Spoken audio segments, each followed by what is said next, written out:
जय हिंद दोस्तों। आज हम भारतीय राज्य व्यवस्था के अंतर्गत ये चैप्टर 47 जो हम लोग संवैधानिक निकाय देख रहे थे उसी को हम लोग देख रहे हैं। उसी के अंतर्गत आज हम लोग देखेंगे। आज दो चैप्टर देखेंगे क्योंकि इसको क्या हम लोग को तुरंत खत्म करना है। मुझे सीक्वेंस से चलना है, जितना अपना पॉलिटी का जो बुक है उसमें जितना चैप्टर है सभी को सीक्वेंस में चलना है, इसलिए मैं किसी भी चैप्टर को छोड़ नहीं रहा हूँ। ठीक है, ये बहुत ज़्यादा इंपॉर्टेंट नहीं है लेकिन फिर भी हम लोग को जानना ज़रूरी है कि अनुसूचित जनजातियों के लिए भी राष्ट्रीय आयोग बना हुआ है। मैं कल भी थोड़ा सा हिंट किया था। लगभग ये भी 5 मिनट का होगा, ज़्यादा नहीं लगेगा। दो दो चैप्टर है, दोनों को बस आप थोड़ा सा समझ लेंगे, उसमें ज़्यादा कुछ नहीं समझने के लिए।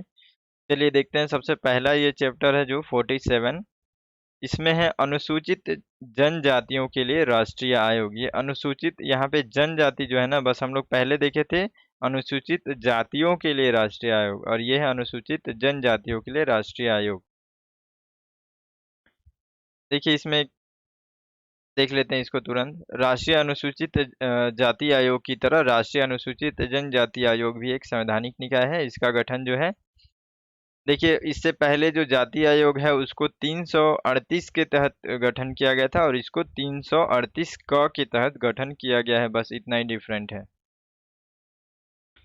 देखिए इसमें कुछ और बातें हैं। अनुसूचित जनजातियों के लिए पृथक आयोग 1990 के 65वें संविधान संशोधन अधिनियम के द्वारा अनुसूचित जातियों एवं जनजातियों के लिए राष्ट्रीय अनुसूचित जाति एवं जनजाति आयोग की स्थापना की गई। ठीक है, तो यहाँ पे इस अधिनियम को आप ध्यान में रख सकते हैं। उसके बाद से देखिए संविधान के अनुच्छेद 338 के द्वारा इस आयोग की स्थापना अनुसूचित जाति जनजाति को संविधान या अन्य विधियों के अंतर्गत संरक्षण प्रदान करने के उद्देश्य से किया गया है। ठीक है ना, तो ये जो है, ये जो आयोग रहेगा वो स्पेशली आपको अनुसूचित जनजातियों के लिए रहेगा, उनके संरक्षण के लिए रहेगा, उनका जो आर्थिक स्थिति है उसको बेहतर करने के लिए रहेगा, उनके विकास के लिए रहेगा, उनकी संस्कृति सारी चीज़ों का संरक्षण के लिए रहेगा। ठीक है, तो अनुसूचित जाति के लिए अलग आयोग है, अनुसूचित जनजातियों के लिए अलग आयोग है। दोनों का कार्य वही है कि इन दोनों जातियों का संरक्षण करना। ठीक है, देखिए अगला चैप्टर भी आज इसी में देख लेते हैं। भाषाई अल्पसंख्यक वर्गों के लिए विशेष अधिकारी, ये भी है एक। ठीक है, ये भी एक अलग से इसके लिए भी बनाया गया है संविधान में, तो इसको भी हम लोग, ये अपना चैप्टर है, ये अपना 48 चैप्टर है। ये भी नॉर्मल है। देखिए भाषाई अल्पसंख्यक का मतलब है हमारे देश में बहुत सारी भाषाएं, अलग अलग भाषाएं बोली जाती हैं। ठीक है, तो उसमें से जो हमारे संविधान के अंतर्गत है जिसमें कि उस भाषा को बोलने वाले लोग कम हैं, यानी कि कहीं ना कहीं उस जाति के, उस संस्कृति के, उस भाषा के लोग बहुत कम है, इसलिए अल्पसंख्यक वो कहलाते हैं। ठीक है, तो उन अल्पसंख्यक वर्गों के लिए जो भी है, उन जो भाषाएं हैं उनको संरक्षण के लिए अलग से एक विशेष अधिकारी गठन करने का भी संविधान में प्रावधान किया गया है। ठीक है, लेकिन ये सावधान देखिए आगे हम लोग पढ़ेंगे कि इसको एक अधिनियम के तहत ये भी लाया गया है।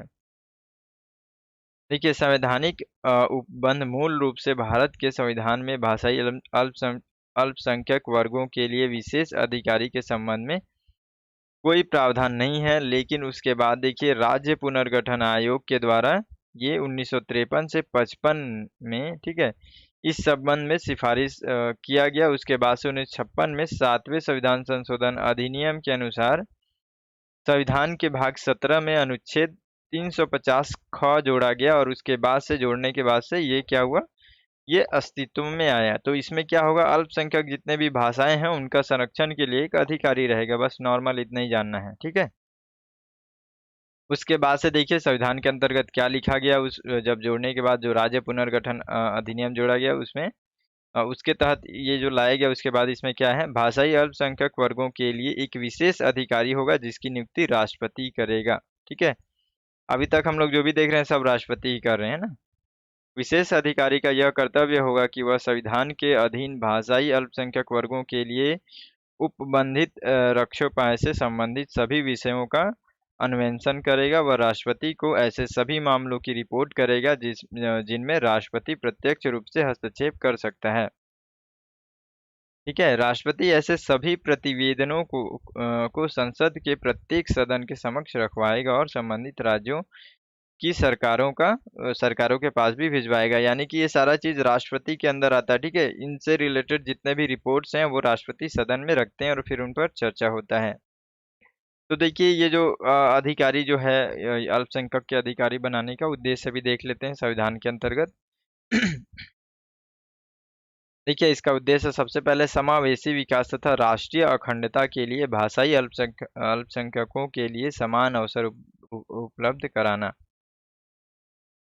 भाषाई अल्पसंख्यकों के बीच उनको उपलब्ध सुरक्षा के संबंध में जागरूकता पैदा करना। उसके बाद से भाषाई अल्पसंख्यकों को संविधान में प्राप्त सुरक्षा तथा अन्य सुरक्षाओं जिन पर राज्यों और संघीय क्षेत्रों की सहमति है के प्रभावी कार्यान्वयन को सुनिश्चित करना। ठीक है।